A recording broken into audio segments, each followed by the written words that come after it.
Bismillahirrahmanirrahim. Assalamualaikum warahmatullahi wabarakatuh.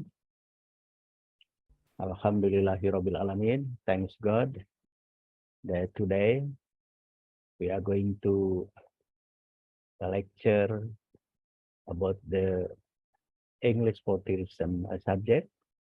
And starting our lecture today, let's reciting together Basmalah. Bismillahirrahmanirrahim. Well, ladies and gentlemen, my student, today I would like to continue about the topic related to the English for tourism subject, as I have explained last week. Because of that, allow me to share screen with you related to our topic today. Okay. So we're still talking about the tourism, particularly in the social and historical perspective, not only in Indonesia, but also in Southeast Asia region. Okay. So because of that, I think it is very important to introduce to you about the Southeast Asia travel and tourism condition. So as I have explained last week, that the tourism sector is very important for contributing in the economic growth in Indonesia, in economic development in Indonesia. So including also in this case in Southeast Asian countries. Let me see about the Southeast Asia travel and tourism condition. The Global Competitiveness Report and Survey reveal that Asia's natural and cultural heritage is one of its key competitive strengths. Southeast Asia has rich and diverse set of natural and tangible and intangible cultural tourism resources located in both rural and urban areas. As we see about the map of Southeast Asian countries, I think it is about the beautiful region. Okay, so according to many historians, maybe the the surga. What is surga? In the ancient time is available in the Southeast Asian countries. Okay, so I think beautiful countries, beautiful area. So it is potential also for developing about the tourism project or tourism agenda. Okay, the region natural and cultural heritage site inscribed in the UNESCO World Heritage List. UNESCO, United Nations Education, Social, and Cultural Organization, and reflect its unique heritage. I think many historical sites, including also tourism destination, what is regarded or I think regarded by UNESCO as the historical heritage or tourism heritage. For example, in Indonesia, there's the Borobudur Temple, Prambanan Temple, and many tangible or intangible heritage recognized by UNESCO as the World Heritage. Okay, and merged with its natural heritage is rich and diverse endemic ethnic culture with overlay of Arab, Chinese, Indian, and European influence. Buddhist, Hindu, Muslim, and Christian religious tradition and vernacular architect, music, literature, and indigenous knowledge enrich the region and add to the pair of its outstanding natural heritage, its rural landscape, and its vibrant urban centers.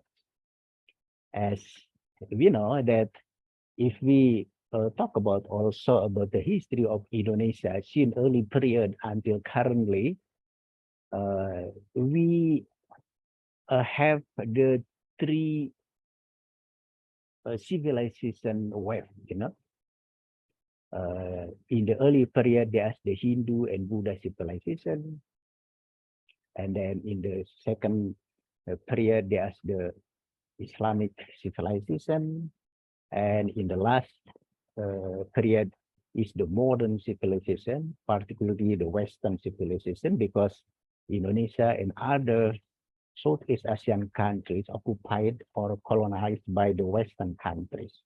Because of that, in this region, in Southeast Asia region and in Indonesia region, there's many culture, religion, and whatever the world civilization in this region. In this region, there's the Islam, Buddha, Hindu, Christian, Confucianism in religion.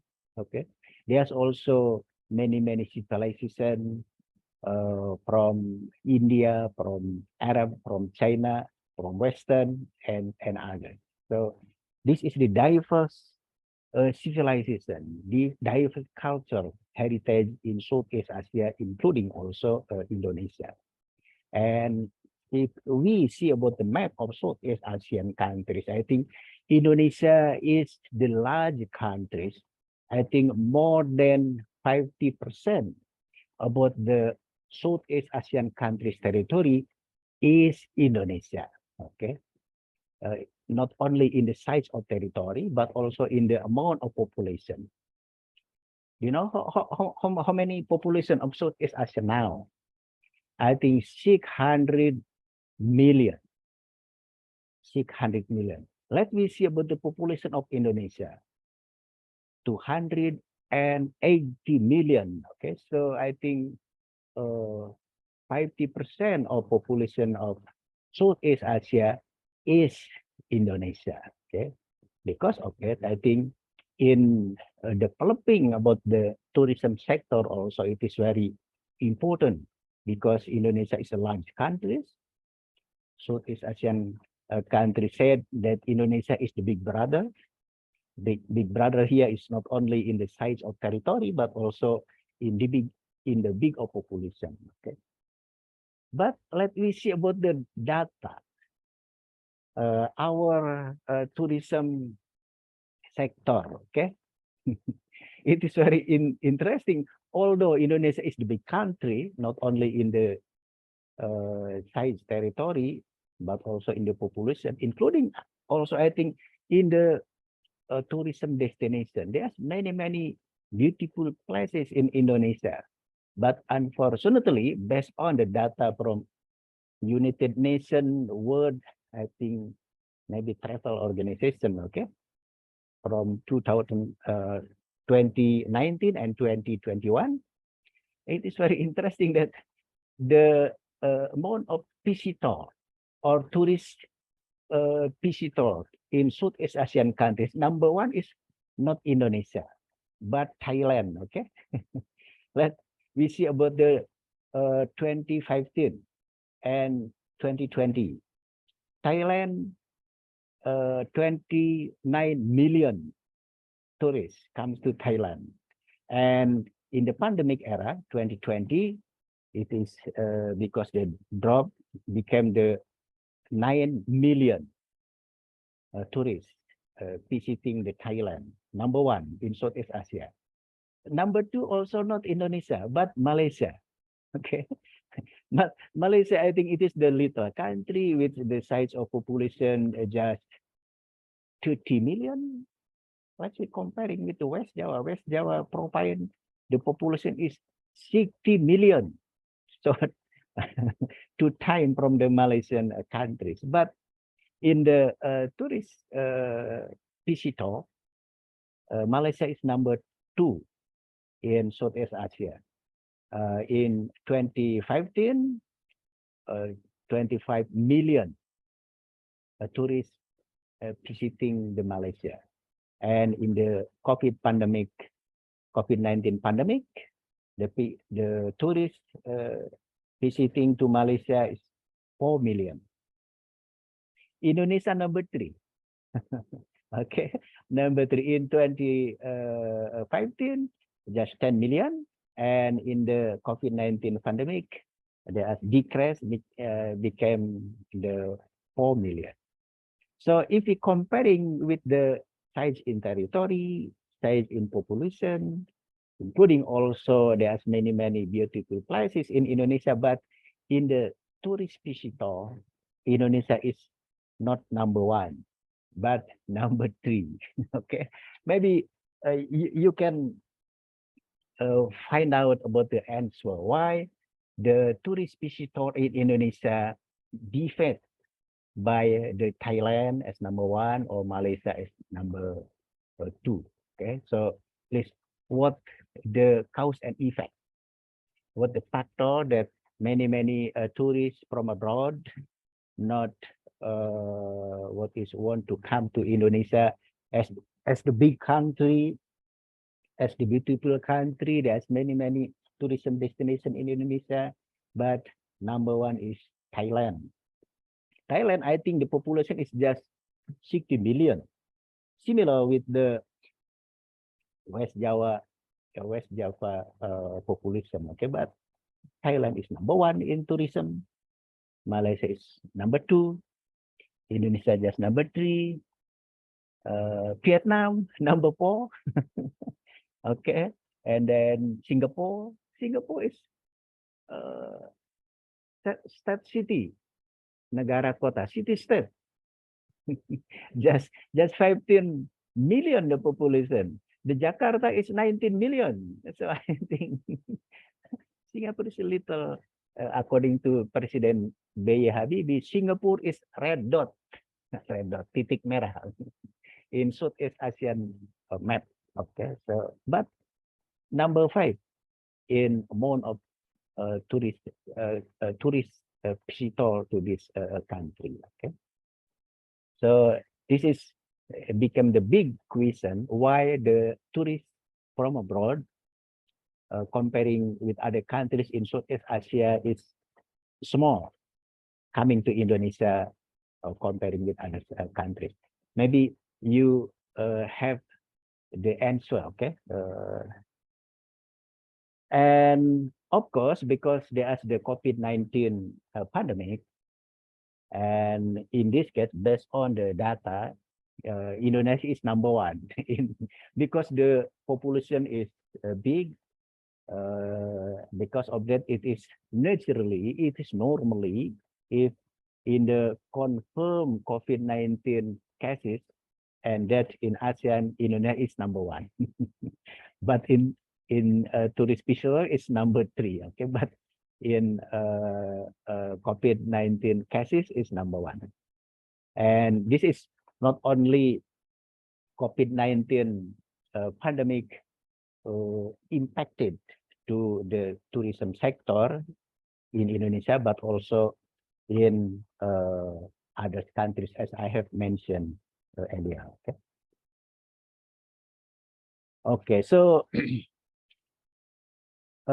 let me see about the relation between the COVID-19 pandemic and the development of tourism sector. Okay, so the COVID-19 virus began to spread in ASEAN since the beginning of 2020. Okay, the impact of the pandemic that occurred in many sectors of the country was disruptive, such as education, economy, and trade, as well as tourism. So, as I have shown in the data, that not only Indonesia who decreasing the visitor or tourists comes to Indonesia, but also to other countries. But although there's the pandemic 19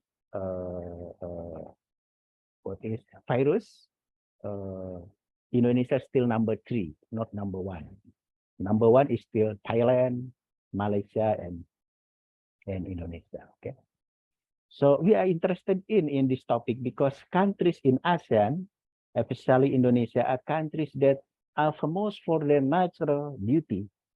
However, with the pandemic supported by very strict and different procedure, policy, and protocol in each country, making it even more difficult for Indonesian citizens and foreigners to travel because the risk of spreading is too high. Okay, I think COVID-19 pandemic since 2020 to 2022. Okay, it is the COVID-19 pandemic situation. But in this year, 2023, there are the not pandemic. Okay, so because of that, maybe we can predict. Okay, how about the tourism condition in Indonesia, particularly in the post-pandemic era, particularly in 2023 until to the future. I think it is very interesting to the analysis. Okay, because of that, in the last sentence, this is my question and should be answered in short comment by student, and please sending to the WhatsApp group today. Okay, so the question is, what's your opinion and solution, okay, for increasing foreigners tourists to visit Indonesia as long as in the post-COVID-19 pandemic? Do you understand, ladies and gentlemen? This is my last question, and please answer, or you make the brief comment related to this question in the WhatsApp group, okay, for lecture today. So remember, please, you should answer this question. What your opinion and solution for increasing foreigner tourists or tourists from abroad to visit Indonesia as long as in the post-COVID-19 pandemic? Okay, I think if you answer not based on this question, you will reduce your point, your point in the brief comment in the WhatsApp group. Okay, do you understand what my critical question today should be answered in the WhatsApp group? Ladies and gentlemen, hello. Understand, sir. Yes, sir, I understand. Okay, so remember, please, I think I would like to end our lecture today, but please remember, you should answer in the brief comment this question. What your opinion and solution for increasing foreigner tourists to visit Indonesia as long as in the post-COVID-19 pandemic? Okay, maybe you have the solution, you have the opinion, you have the agenda, you have the policy, will be recommendation to the government and so on and so forth. Okay. Okay, I think this is my lecture today. I think lecturing in the virtual meeting is enough, 10 minutes or 20 minutes, okay? Because you have time for making the brief comment, and please ensure your brief comment should be answer my critical question in the last lecture, okay? If you didn't comment based on my question, I will reduce your point. Okay, let's ending our lecture today by reciting together Hamdalah. Alhamdulillahirabbil alamin. Thank you very much. Inshallah we will meet again in the next week. Assalamualaikum warahmatullahi wabarakatuh. Waalaikumsalam warahmatullahi wabarakatuh. Thank you, sir. Okay. Thank you, sir. Okay, I'm waiting your brief comment, your answer based on my critical question until 4 and 10 o'clock. Okay, 4 and 10 o'clock p.m. Bandung time. Thank you very much. Bye-bye.